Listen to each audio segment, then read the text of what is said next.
High-profile talent agent Casey Wasserman selling off his namesake firm following the release of the Epstein files and his suggestive emails with longtime Epstein associate Ghislaine Maxwell.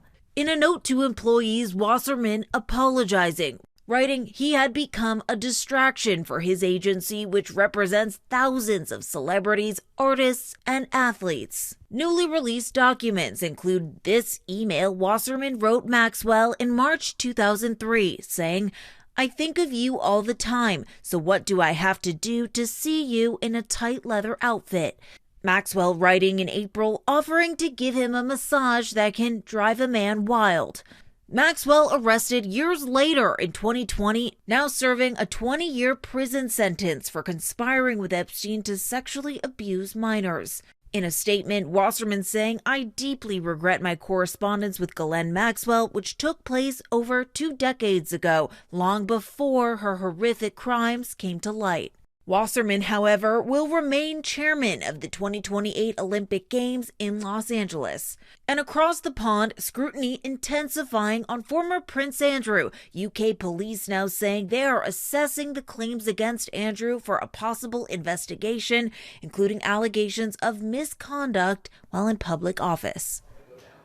Now, Andrew has denied all wrongdoing in his relationship with Epstein, but now the king, according to a spokesperson, says he stands ready to support law enforcement if he is asked. Gio. All right, a lot to watch there, Olivia. Thank you. Let's go ahead and bring in ABC's Martha Raddatz, who's going to have much more on the Epstein case on This Week later this morning. Martha, my friend, it is good to see you. The Epstein files, they are still upending careers. We just heard about talent agent Casey Wasserman, and we saw that explosive hearing in Washington with Attorney General Pam Bondi clashing with Congress. This is not an issue that is going away. It is not going away because we learn more and more information all the time, Gio.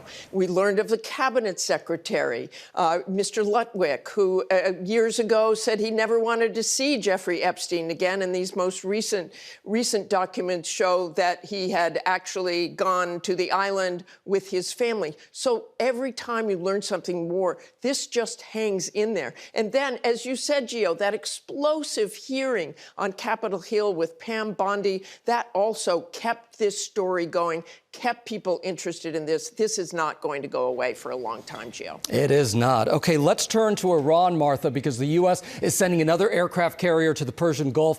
Clearly, this is increasing pressure on Iran and a nuclear deal. What could this mean?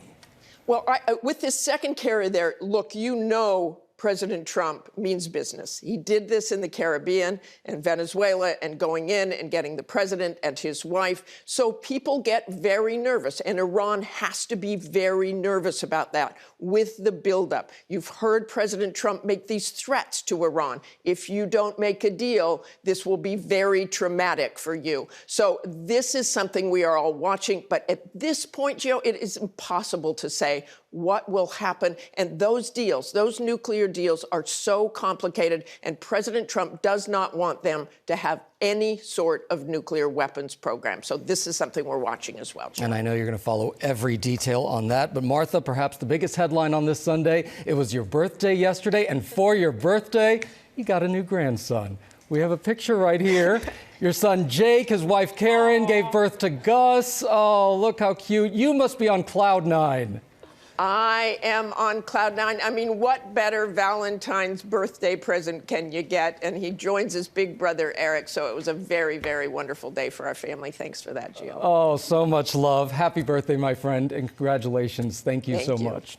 And tune in to This Week Later. Martha speaks with Republican Representative Thomas Massie about the widening fallout over the Epstein files and his fiery exchange with Attorney General Pam Bondi. Plus, Martha's going to have the latest in the Nancy Guthrie investigation.